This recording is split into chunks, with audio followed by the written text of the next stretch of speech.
She fainted behind the diner counter at midnight, 3 newborn babies hidden in a basket beside her. The man who caught her was the last person who should have cared, a mafia boss running from trouble. But when he saw those tiny faces, something in him refused to walk away. The neon sign outside Rosie's diner buzzed and flickered, casting erratic shadows across the empty parking lot. Adrian Moretti checked his watch, 12:47 a.m. Blood still stained the cuff of his white shirt, hidden beneath his black suit jacket. The arms deal had gone sideways in the worst possible way, and now half the city's police force was combing the industrial district looking for him. "Boss, we should keep moving," Lucas said from the driver's seat, his knuckles white on the steering wheel. Adrian's cold gray eyes scanned the diner through the rain-streaked window. 5 minutes. I need coffee, and they need time to lose our trail. The bell above the door chimed as Adrian stepped inside, followed by 2 of his men. The diner smelled like burnt coffee and old grease. A single waitress stood behind the counter, her back to them, shoulders trembling slightly. She wore a faded pink uniform that had seen better days. We're closing soon," she said without turning around, her voice barely above a whisper. "Coffee. Black. 3 cups," Adrian said, sliding into a booth near the exit. Always near the exit. Old habits. The waitress turned slowly, and Adrian's trained eye caught everything in 2 seconds. Early 20s, exhausted beyond measure. Dark circles under her eyes that makeup couldn't hide, and a name tag that read Clara, but what struck him most was her pallor. She looked like she hadn't slept in days, maybe weeks. Clara nodded mechanically and reached for the coffee pot. Her hand shook. "Miss, you all right?" Luca asked, his voice unusually gentle for a man who'd broken 3 fingers an hour ago. "Fine," Clara whispered, but her legs buckled slightly. She caught herself on the counter, knuckles white. Adrian's instincts, honed by 20 years of reading people, of knowing when someone was about to break, screamed at him. He stood up just as Clara's eyes rolled back. She collapsed.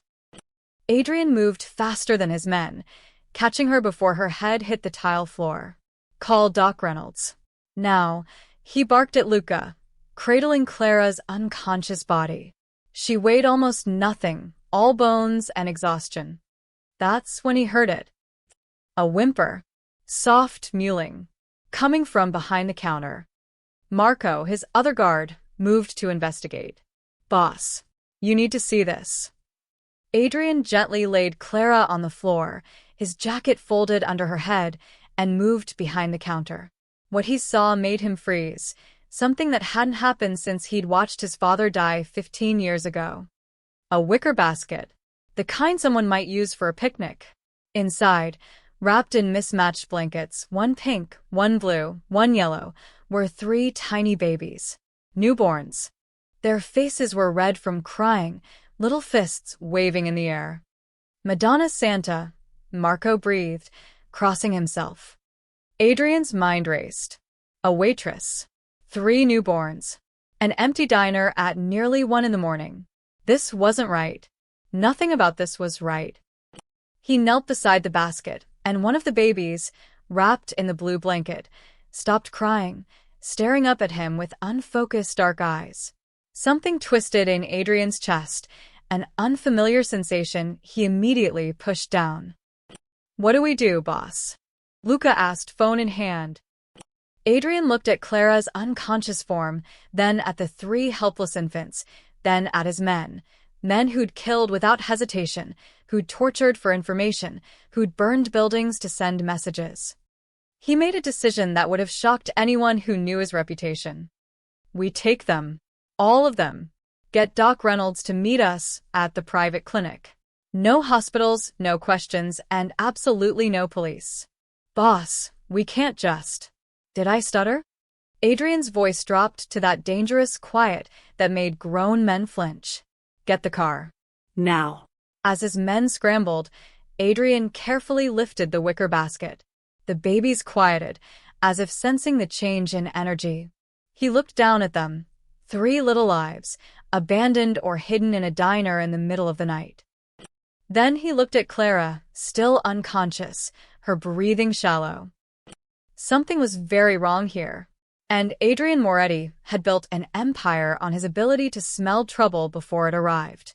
This situation reeked of it. But as he carried the basket toward the door, the baby in blue grabbed his finger with a surprisingly strong grip, and Adrian felt something he hadn't felt in years. Responsibility. Not for territory or money or power. For something innocent.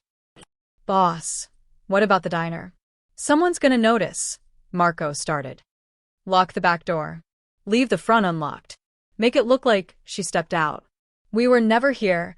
Adrian's eyes swept the interior one last time, his mind already cataloging details, looking for clues.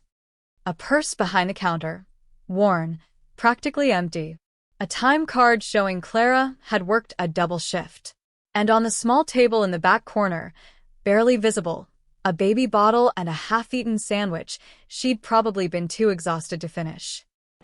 She'd been here alone, working, hiding 3 newborns in a diner.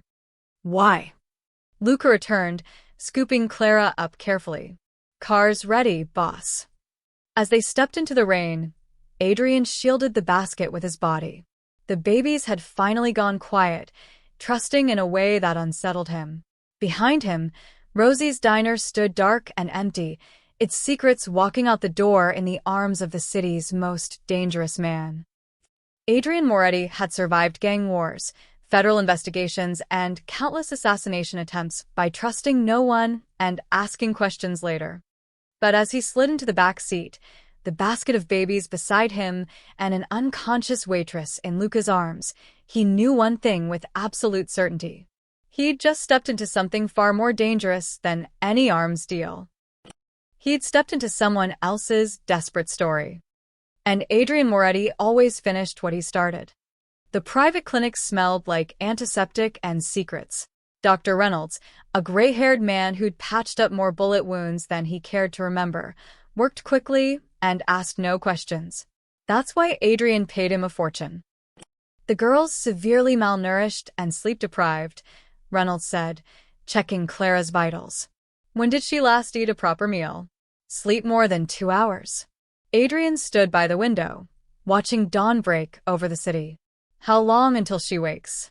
Could be an hour, could be 6. Her body's shutting down from exhaustion. Reynolds moved to the 3 bassinets where the babies slept, cleaned and fed by the clinic's discreet nursing staff. The infants are healthy, maybe 3, 4 days old. Born full term, good weight. Adrian turned, his eyes sharp. Run a DNA test. All 3 babies. Cross-reference with my family database. Reynolds' hand froze on his stethoscope. Boss, that's not a request, doctor.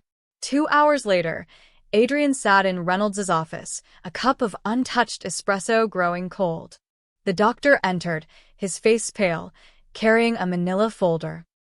You're not going to like this, Reynolds said quietly. Adrian took the folder, opened it, and felt the ground shift beneath him. Match found. Daniel Moretti, 999% paternity. His younger brother. The golden boy who'd smiled too easily and lied even easier. The brother who'd vanished 6 months ago after stealing from the family and selling information to the Rossi syndicate. The brother Adrian had assumed was already dead. All 3? Adrian's voice was dangerously calm. Triplets. Same father, same mother, Reynolds hesitated. There's more. The genetic markers suggest conception happened about 9 months ago, right around the time Daniel was still in the city. Adrian's jaw clenched. Before he betrayed us. A soft groan came from the examination room. Clara was waking up. Adrian stood, buttoning his suit jacket, his mind already working through possibilities and threats. He entered the room to find Clara struggling to sit up, panic flooding her eyes. The babies, where are my? She spotted them in their bassinets and nearly fell trying to reach them. They're safe, Adrian said, his voice neutral. Well-fed, clean, healthy. Clara spun to face him, and for the first time, he saw her clearly in proper light. Young, yes, but with old eyes. The kind that had seen too much, survived too much. Her dark hair fell in tangled waves around her shoulders, and despite the exhaustion, there was a fierceness in her expression. Who are you? Why did you bring us here? Her arms wrapped protectively around herself. Adrian Moretti, he watched her face carefully. Does that name mean anything to you? The color drained from her already pale face. Oh God, you're his brother. So she knew. Interesting. Tell me about Daniel, Adrian said, moving closer. Not threatening, but commanding. Tell me everything. Clara's eyes darted to the door, locked. To the window, 3rd floor. To the babies, surrounded by strangers. She was trapped, and she knew it. I met him 8 months ago at the diner, she whispered. He came in every Tuesday and Thursday. Always polite, always tipped well. We started talking and he seemed different. Kind. Kind, Adrian repeated, the word foreign on his tongue when applied to his brother. He said he wanted to leave his old life behind. Start fresh, Clara's voice cracked. I didn't know he was lying about everything. I didn't know he was what he was. When did he disappear? 3 months ago. I was 6 months pregnant. Tears spilled down her cheeks. He said he had to handle family business and would come back. He promised he'd come back. I waited, but... Adrian's mind calculated rapidly. 3 months ago was exactly when Daniel had stolen $500,000 from the family vault and vanished. When the Rossi syndicate had suddenly known the locations of 3 safe houses. When Adrian had barely survived an ambush that killed 5 of his men. Daniel hadn't just betrayed the family for money. He'd abandoned a pregnant woman carrying his children. Did he ever mention the Rossi family? Any names? Salvatore, Tony, anyone? Adrian pressed. Clara shook her head, then stopped. Wait. Once, when he was drunk, he said something about insurance, that his blood would protect. Protect what he loved. She looked up at Adrian, understanding dawning in her eyes. He meant the babies. Oh God, he meant the babies. Adrian's phone buzzed. A text from Luca. Rossi soldiers asking questions at the diner. They know. The pieces clicked together with horrifying clarity. Daniel had gotten Clara pregnant deliberately. 3 heirs to the Moretti bloodline. Insurance against both families. Leverage. A claim to power that the Rossi syndicate could manipulate. And now Clara and the babies were pawns in a game they didn't even know they were playing. You can't go back to your life, Adrian said flatly. The moment you walk out that door, you're dead. Those babies are dead. What? Clara's voice rose in panic. I have to work. I have rent. You have enemies now. My enemies. Daniel's enemies. Adrian's gray eyes locked onto hers. There's only one place you'll be safe. Clara clutched the edge of the hospital bed. Where? With me. The villa sat on 10 acres of wooded property, surrounded by walls that could withstand a small army. Clara pressed her face against the car window, watching the iron gates close behind them with a heavy clang that sounded like a prison door. This is insane, she whispered, holding the baby in the blue blanket. She'd started calling him Leo in her mind. The other 2, wrapped in pink and yellow, slept in specially installed car seats. I can't just live with a mafia boss. You can and you will, Adrian said from the front seat, not looking back. Unless you prefer a bullet. The car stopped in front of a sprawling Mediterranean-style mansion. Beautiful, Clara thought distantly. And terrifying. A woman in her 50s appeared at the entrance, stern-faced, gray hair pulled into a tight bun. Mr. Moretti. I've prepared the East Wing as requested. Thank you, Maria. Adrian stepped out, then surprised Clara by opening her door himself. Maria runs the household. You need anything, ask her. Maria's sharp eyes swept over Clara and the babies, her expression unreadable. 3 infants. We'll need supplies. Diapers, formula, cribs. Get whatever they need. Price doesn't matter. Adrian's voice was clipped. And Maria? She doesn't leave the property. No visitors. No phone calls unless I clear them first. Clara's stomach dropped. Wait, I can't call anyone? My landlord, my boss. Your landlord will receive 3 months' rent by tomorrow. Your boss will be told you had a family emergency out of state. Adrian finally looked at her directly. You don't exist anymore, Clara. Not until I say otherwise. He walked into the house, leaving her standing there with Maria. The older woman's expression softened slightly. Call me. The babies need rest, and so do you. The east wing was larger than Clara's entire apartment had been. 3 rooms, a master bedroom with an attached bathroom, and 2 smaller rooms already being converted into a nursery by staff who appeared and disappeared like ghosts. Clara laid the babies down on the massive bed, afraid to let them out of her sight. Through the window, she could see armed guards patrolling the grounds. A prison. A beautiful, expensive prison. Dinner is at 7, Maria said from the doorway. Mr. Moretti expects you. The dining room could have seated 20. Adrian sat at the head of an absurdly long table, reading something on his tablet. He changed into a black shirt, sleeves rolled up, revealing forearms marked with scars Clara didn't want to think about. She stood in the doorway, still wearing her rumpled diner uniform, feeling completely out of place. Sit, Adrian said without looking up. Clara chose a seat 3 chairs away. Staff appeared with plates of food, real food, the kind she'd only seen in magazines. Roasted chicken, fresh vegetables, bread that smelled like heaven. Her stomach growled traitorously. Eat, Adrian commanded, finally setting down his tablet. You're no use to those babies if you starve. Why are you doing this? Clara asked, not touching the food. You don't know me. You don't owe me anything. Adrian's gray eyes studied her with an intensity that made her want to shrink back. Those babies share my blood. That makes them Moretti. And I protect what's mine.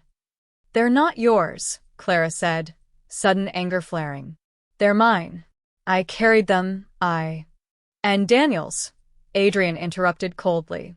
Which makes them targets. Do you understand what that means? Clara's hands clenched in her lap. I understand your brother lied to me. Used me. I understand I was stupid enough to believe. You were naive. Not stupid. Adrian's voice lost some of its edge. Daniel was good at making people believe what he wanted them to believe. You're not the first. Something in his tone made Clara look up. There was history there, old wounds. What did he do to you? She asked quietly. Betrayed the family. Got good men killed. Adrian picked up his wine glass, swirled it. Sold us out to our enemies for money and a promise of protection that was always going to be a lie. Then why do you think the Rossi family wants the babies? Because Daniel made a deal with them before he ran. Blood for power. Adrian's jaw tightened. 3 Moretti heirs they could control, mold, use to legitimize a claim to our territory. In our world, lineage is everything. Clara felt sick. So I'm just, what?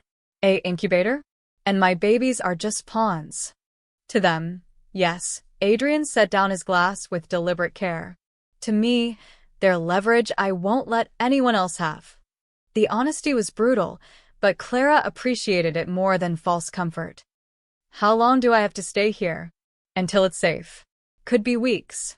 Could be months, Adrian stood, straightening his cuffs. I suggest you get comfortable. And if I refuse? If I just walk out? Adrian moved closer, and Clara forced herself not to flinch. He leaned down, his voice quiet and absolutely certain. Then by tomorrow morning, you'll be in a Rossi basement, and those babies will disappear into a system designed to erase identities. Is that what you want? Tears burned Clara's eyes, but she blinked them back. No. Then eat your dinner. Get some rest. Tomorrow, we start figuring out how to keep all of you alive. He left her alone in the massive dining room, surrounded by luxury she'd never wanted, trapped in a life she'd never chosen. Clara looked down at the food and finally, desperately, began to eat. 3 days in the villa felt like 3 years. Clara had barely seen Adrian.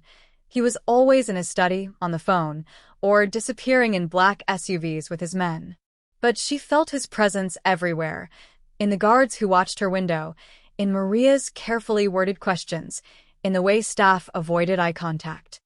On the fourth morning, Clara found Adrian in the nursery. He stood over the cribs, staring down at the sleeping triplets with an expression she couldn't decipher. "They have his eyes," he said without turning. "Daniel's eyes. Our mother's eyes." Clara stayed in the doorway, suddenly aware she was in a tank top and sweatpants Maria had provided. "You never talk about your family." "Nothing to talk about. Mother died when I was 12. Father raised us in the business." Adrian's fingers gripped the crib rail. "He always liked Daniel better. Said I was too cold, too calculating. Daniel had charm, warmth, everything a leader needed. But you became the boss," Clara said softly. "Because charm doesn't stop bullets. Warmth doesn't build empires." Adrian finally looked at her. Daniel was weak where it mattered. He wanted the power without the responsibility, the respect without the sacrifice. "Is that why he ran?" Adrian's laugh was bitter. "He ran because I discovered he'd been feeding information to Salvatore Rossi for 6 months. Meeting him in secret. Planning something bigger than just stealing money." Clara moved closer, drawn despite herself. "What was he planning?" "That's what I need to find out." Adrian pulled out his phone, showing her a photo. "Recognize this." It was Daniel, handsome, smiling, with those dark eyes she'd fallen for. But he wasn't alone. Next to him sat a hard-looking man in an expensive suit, and between them on the table was a document. "That's Salvatore Rossi. Photo was taken 8 months ago at a restaurant in Little Italy." Adrian zoomed in on the document. "Can't read all of it, but see that word? Heirs." Clara's blood ran cold. He knew. Even then, he knew about. "About you being pregnant? Maybe. Or maybe he planned it from the start." Adrian's voice was matter-of-fact, but Clara heard the anger underneath. "Daniel never did anything without 3 backup plans." "I can't believe I was that stupid," Clara whispered, sinking into the rocking chair. "He played me perfectly. Said all the right things, made all the right promises." "You said he mentioned protecting what he loved," Adrian said, putting away his phone. "Tell me exactly what he said." "Every word." Clara closed her eyes, remembering. It was late, maybe 2 in the morning. He'd been drinking whiskey, I think. He got emotional, said he was doing something dangerous, but necessary. That his blood would be insurance, would protect everything precious to him when the time came. "Insurance," Adrian repeated, pacing now. "Not protection. Insurance. That's different." How? "Protection means keeping you safe. Insurance means using you as leverage." Adrian stopped at the window. He was building a fail-safe. If things went wrong with the Rossi deal, he'd have 3 Moretti babies as bargaining chips.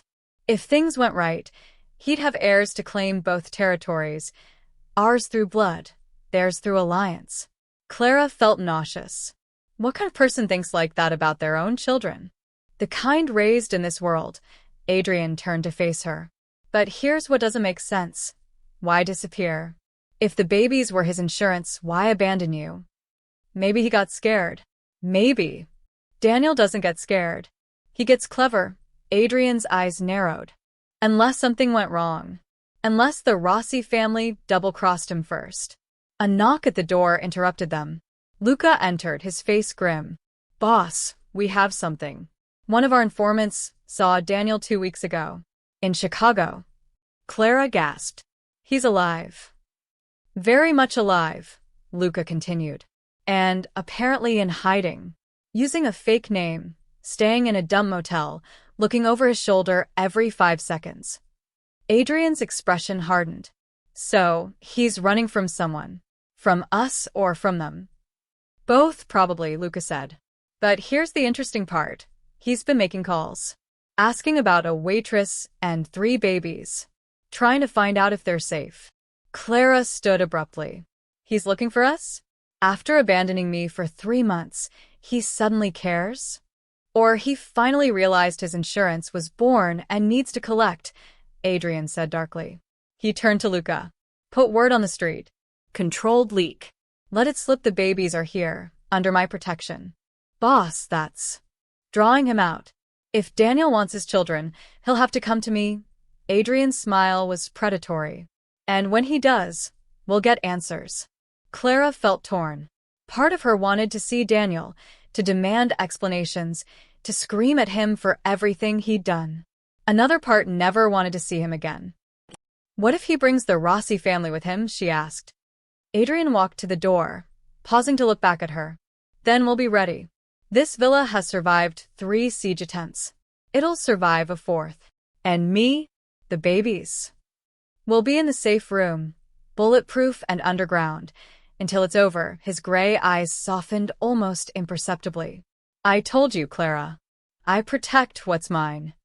He left before she could argue that she wasn't his, that the babies weren't his. But as she looked down at the sleeping triplets, innocent lives caught in a war they didn't ask for, Clara realized protection was protection, whatever the reason behind it.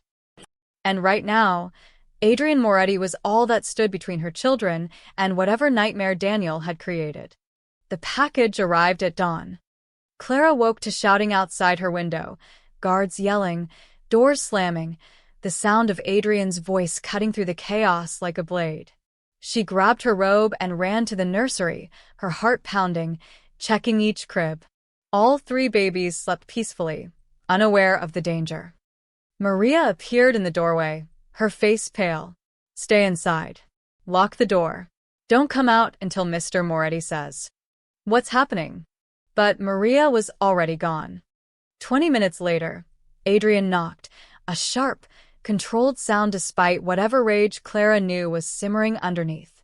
She opened the door to find him standing there in yesterday's clothes, his jaw tight, a muscle ticking in his cheek. Show me the babies, he said. They're fine. They're sleeping. Show me. His voice cracked like a whip. Clara stepped aside, watching as Adrian moved to each crib, his hands hovering over the sleeping infants as if reassuring himself they were real, whole, untouched. When he finished, he sagged slightly against the wall. What happened? Clara whispered. Adrian pulled something from his pocket, a charred piece of fabric, yellow with scorched edges. Clara's stomach dropped. The yellow blanket. One of the triplets' original blankets from the diner. It was on the doorstep, Adrian said, his voice deadly calm. With a note. The real heirs belong with real family. Clara's legs gave out. She caught herself on the dresser. They know. They know about the babies. They've known for days. I expected this. Adrian pocketed the burned fabric. What I didn't expect was how fast they'd move. The Rossi family is getting desperate. Desperate for what? Power. Control. My territory. Adrian moved to the window, peering through the curtains. Salvatore Rossi has been trying to merge with the Moretti family for 20 years. First through negotiations, then through violence, now through blood. 3 Moretti babies raised in his household would give him a legitimate claim to everything my father built. Clara wrapped her arms around herself. So, what do we do? I'm moving you to the safe room tonight. All of you. It's deeper in the compound, reinforced concrete, separate air supply, emergency exit tunnel. Adrian turned to face her. You'll hate it. No windows, limited space, but you'll be alive. For how long? Days? Weeks? We can't hide forever, Adrian. We won't have to. I'm ending this. His expression was cold, calculating. The Mafia boss fully present now, not the man who gently checked on sleeping babies. I've already called a meeting with my captains. We're going to. Another knock. Luca entered without waiting, his face urgent. Boss, we have a problem. It's Vittorio. Adrian's jaw clenched. What about him? He's calling for a family council. Says the babies are a liability. That the girl, Luca glanced at Clara uncomfortably, that she should be removed, quietly. The temperature in the room dropped 10 degrees. Vittorio said that, Adrian repeated softly. Too softly. He's got Giacomo and Paolo backing him. They're saying you're compromised, that protecting Daniel's bastards is weakness. Luca shifted his weight. Boss, they're questioning your leadership. Clara felt like she'd been punched. They want to kill me? Kill the babies? They want to eliminate the problem before the Rossi family uses it against us, Luca explained, not unkindly. In our world, it's not personal. Not personal? Clara's voice rose. They're talking about murdering 3 infants. Which is exactly why it won't happen, Adrian said, his voice cutting through her panic. Luca, call the council for tonight. 8 o'clock. War room. Boss, if you oppose them publicly, then they'll know where I stand. Adrian's eyes were steel. Anyone who touches these children answers to me. Anyone who even thinks about touching Clara will wish they'd never been born. After Luca left, silence stretched between them. Clara stared at Adrian, seeing him clearly for the first time. Not just a protector, not just a captor, but a man walking a tightrope between his world's brutal logic and something he couldn't quite name. Why? She asked. Why risk everything for us? You said it yourself, we're Daniel's mess, not yours. Adrian was quiet for a long moment, staring at the cribs. When he spoke, his voice was barely above a whisper. When I was 7, my mother was pregnant. She was going to name him Marco, my little brother. He swallowed hard. One of my father's enemies found out. They sent a message by running her car off the road. She survived. The baby didn't. Clara's breath caught. My father never recovered. He became harder, colder. Taught us that family was everything, but also that showing weakness for family would get them killed. Adrian finally looked at her. I swore then that if I ever had the power, no child under my protection would die because of this life. Not ever. Adrian. I failed Marco. I won't fail Leo, Sophia, and Dante. He used the names Clara had been calling them, names he'd somehow learned. Even if it costs me everything. Before Clara could respond, the lights flickered. Once. Twice. Adrian's hand went to the gun at his hip. That's not the power. That's the perimeter alarm. Footsteps pounded in the hallway. Gunshots cracked in the distance. Get the babies, Adrian commanded, moving toward the door. Safe room. Now. Maria knows the way. What's happening? Adrian's smile was sharp and dangerous. The Rossi family just made their first move. Time to show them why nobody attacks a Moretti compound and lives to regret it. He disappeared into the hallway, and Clara heard him shouting orders, the sound of men mobilizing for war. She looked at the 3 sleeping babies, innocent and unaware. And she ran. The safe room was everything Adrian promised: concrete walls, reinforced steel door, and absolutely suffocating. Clara had been locked inside with Maria and the babies for 6 hours. 6 hours of listening to muffled gunfire, of jumping at every distant explosion, of trying to keep 3 infants calm while her own heart raced. It's quiet now, Maria said, checking her watch. That's either very good or very bad. Clara paced the small space, each baby strapped in portable carriers. Leo watched her with those dark Moretti eyes, while Sophia and Dante slept fitfully. How can you stand this? Living like this? You get used to it, Maria said, though her hands trembled slightly as she poured water from their emergency supply. This is the 4th lockdown in 10 years. Mr. Moretti always wins. Always, Clara thought. Until the time he doesn't. A knock on the door, 3 short, 2 long. Maria's shoulders relaxed. That's Mr. Moretti's signal. She moved to unlock it. Adrian entered, blood spattered on his shirt, a cut above his eyebrow, but alive. His eyes immediately found Clara. You're okay? We're fine. What happened? 12 Rossi soldiers tried to breach the north wall. They won't try again. His tone made it clear why. But we have a problem. Dr. Reynolds was supposed to check the babies today, their 1-week checkup. We can't keep rescheduling without raising questions. Clara frowned. So, what do you suggest? Supervised visit. Tomorrow. City Park. Public enough that the Rossi family won't risk a spectacle. Private enough that we can control the situation. Adrian's jaw tightened. I don't like it, but the babies need a doctor's clearance. After what just happened, you want to take them outside? Clara's voice rose. I want them healthy. And I want to draw out whoever's been feeding information to the Rossi family. Adrian's eyes darkened. Someone inside my organization told them about the babies. I need to know who. The park was beautiful. Spring flowers, families on blankets, the sound of children laughing. Almost normal. Almost safe. Clara sat on a bench with Sophia in her arms while Dr. Reynolds examined Leo and Dante in their stroller. 4 of Adrian's guards surrounded them, trying to look casual.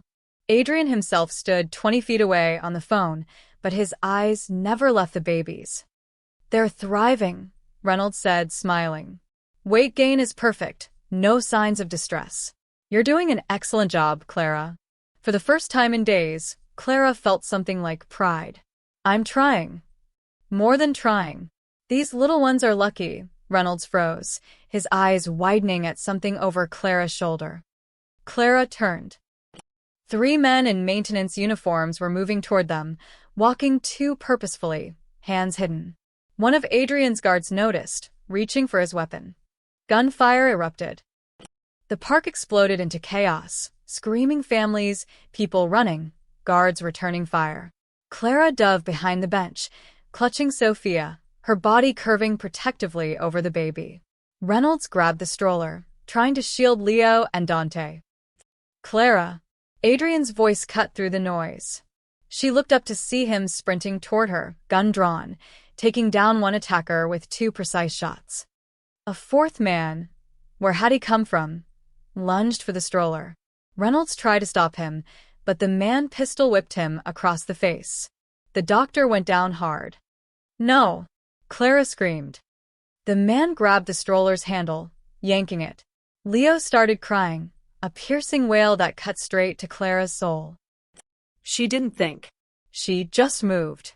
Clara launched herself at the man, still holding Sophia, hitting him with her full weight. They crashed to the ground, Sophia wailing now too, and Clara's only thought was protect them, protect them, protect them. The man's fist connected with her jaw. Stars exploded across her vision. She felt Sophia being ripped from her arms, heard herself screaming. A gunshot, deafeningly close. The man collapsed, a red bloom spreading across his chest. Adrian stood over them, smoke curling from his gun barrel, his expression absolutely murderous. Touch them again, he said to the dying man, and I'll make sure hell looks like paradise. More gunshots. Adrian's men had the situation contained. 2 attackers dead, 1 fleeing, the 4th bleeding out at their feet. Adrian holstered his weapon and immediately gathered Sophia from where she'd rolled onto the grass, miraculously unhurt.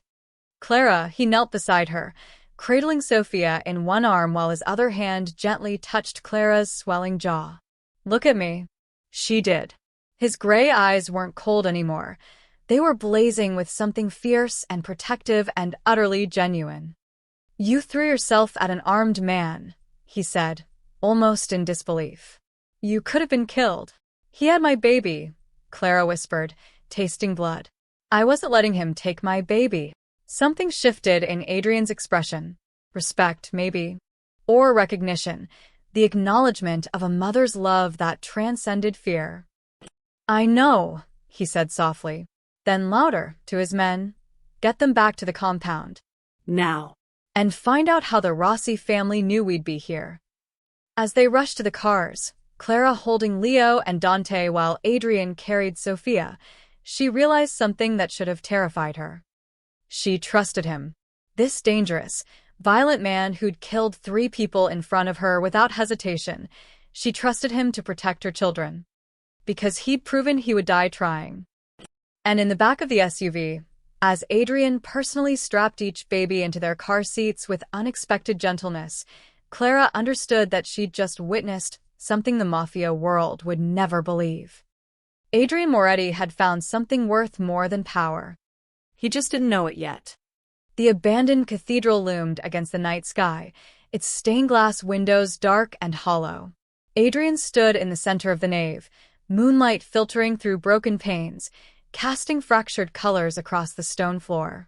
Behind him, 6 armed men waited in the shadows. You sure he'll come? Luca asked quietly. He'll come, Adrian checked his watch. 11:47 p.m. He wants something. He always wants something. At precisely midnight, the heavy wooden doors creaked open. A figure emerged from the darkness, thinner than Adrian remembered, haunted, but unmistakably Daniel Moretti. "Hello, brother," Daniel said, his voice hoarse. He raised his hands, showing he was unarmed. "I came alone, like you asked." Adrian's hand rested on his gun. "The last time I saw you, you'd stolen $500,000 and gotten 5 of my men killed. Give me one reason not to put a bullet in your head right now. Because I can tell you exactly what Salvatore Rossi is planning.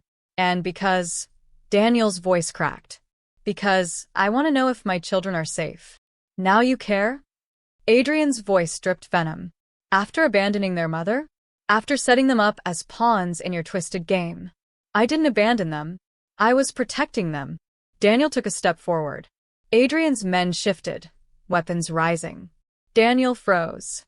"Everything I did was to keep Clara and the babies safe. By making deals with the Rossi family? By disappearing for 3 months."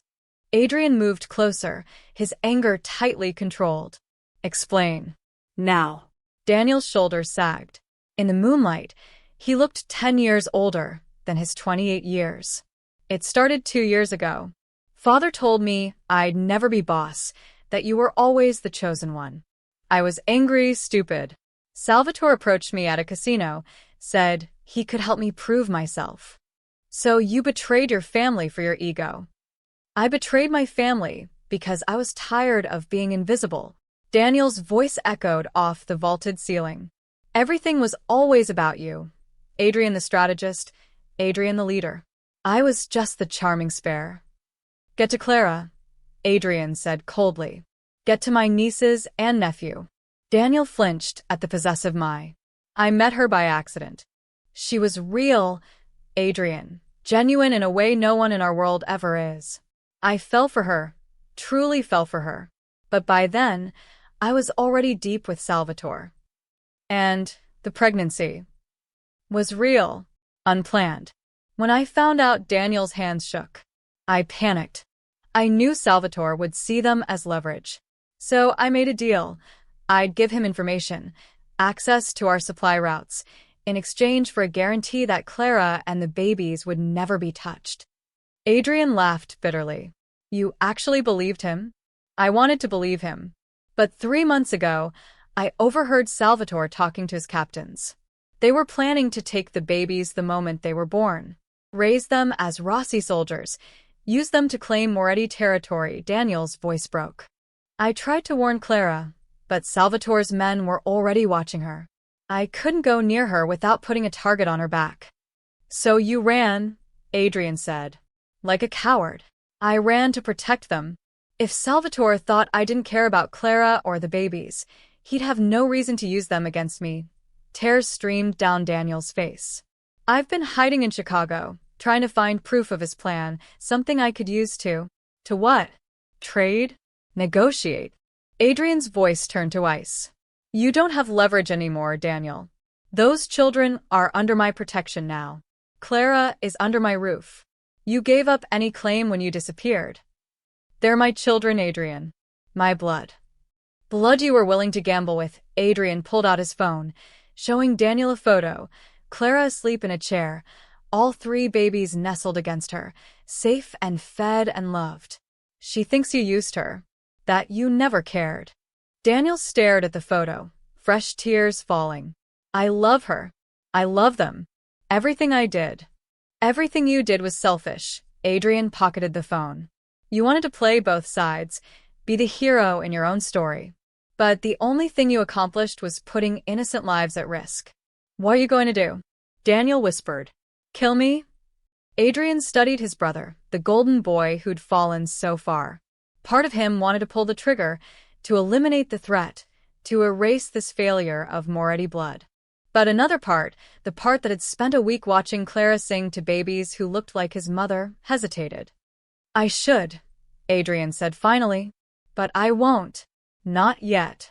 "Then what?" "You're going to tell me everything. Every contact, every meeting, every promise Salvatore made. You're going to help me dismantle his organization from the inside. Adrian's eyes were hard. And when it's over, you're going to sign papers giving me full legal guardianship of those children. Adrian, please. Those are my terms. Non-negotiable. Adrian moved closer until they were face to face. You don't get to be their father. You lost that right. But you can make sure they're safe. That Clara is safe. This is the only redemption you're getting. Daniel's face crumpled. Can I at least see them? Just once. Adrian considered. Every instinct said no.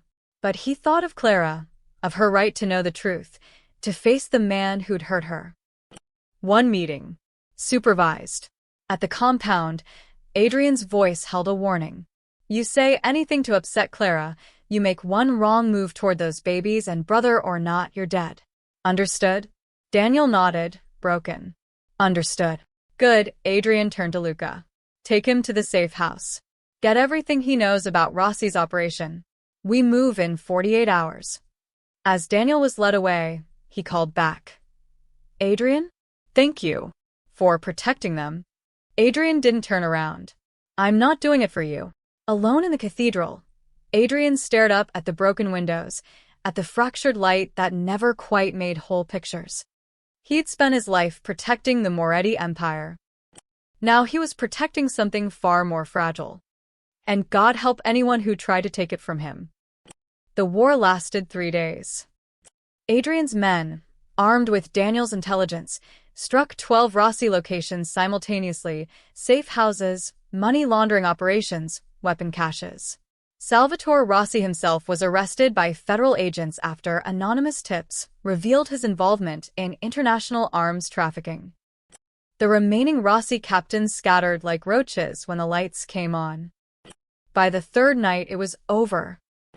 Clara stood on the villa's terrace, watching the sun set over the manicured grounds. For weeks had passed since that terrifying day in the park. For weeks of waiting, worrying, and slowly, impossibly beginning to feel something like safe. You should be resting, Adrian said, appearing beside her with that silent way he had. He'd showered recently, looking almost normal in jeans and a dark shirt, the violence of the past days washed away but not forgotten. The babies are asleep. Maria's watching them. Clara glanced at him. The cut above his eyebrow had healed into a thin scar. Is it really over? The Rossi threat? Yes. Salvatore will die in prison. His organization is finished. Adrian leaned against the railing. There will always be someone else, another threat. But for now, you're safe. Safe enough to leave? Clara asked quietly. Adrian's jaw tightened.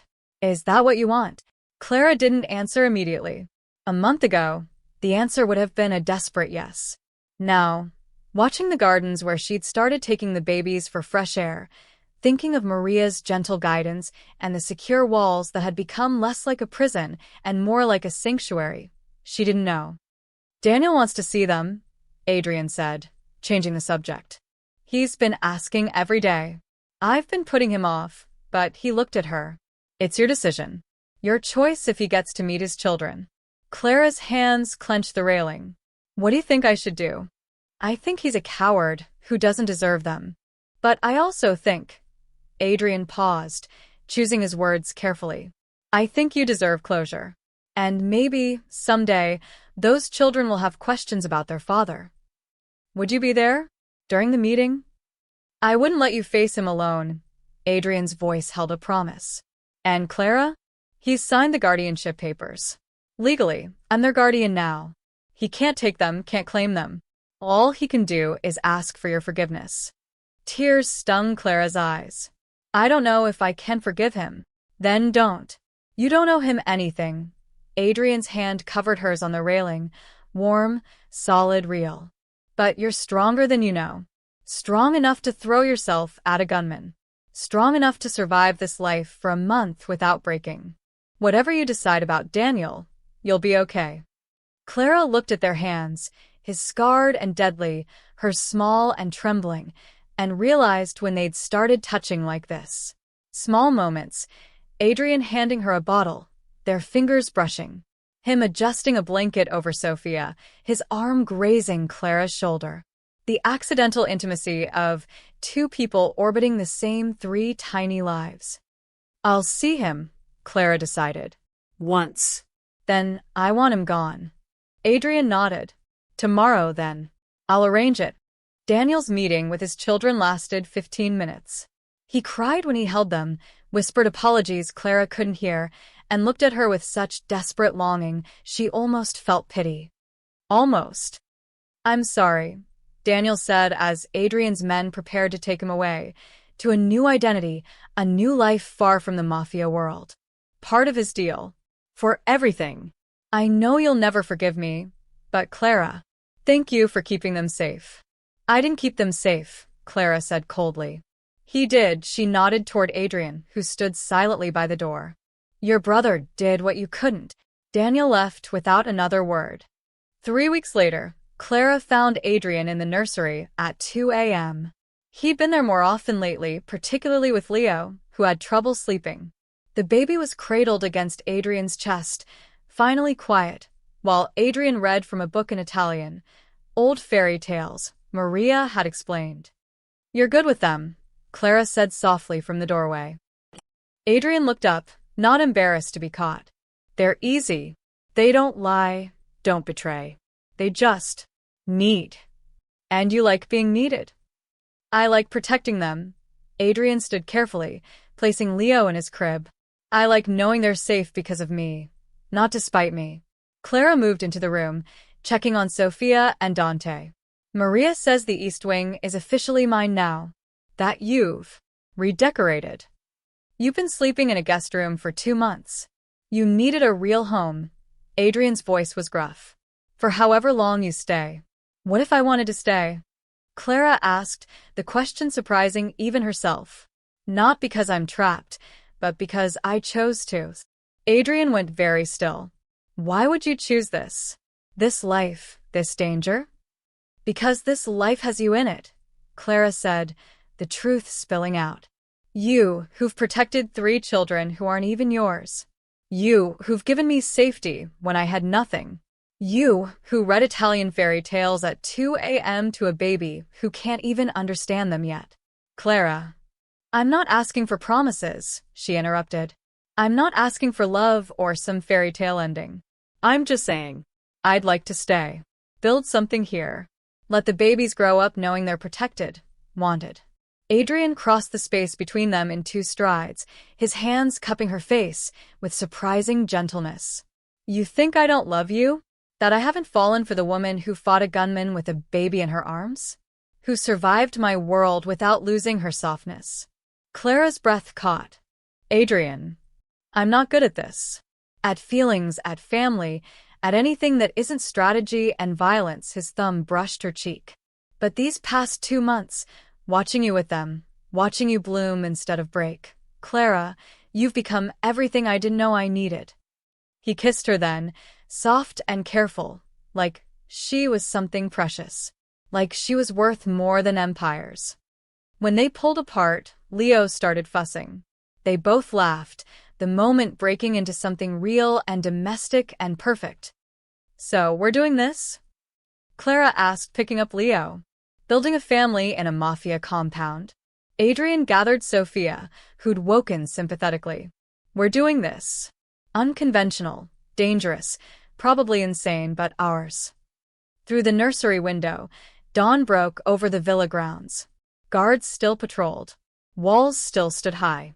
The world outside remained dangerous. But inside, in a room filled with cribs and soft lullabies, a new kind of family took its first real breath.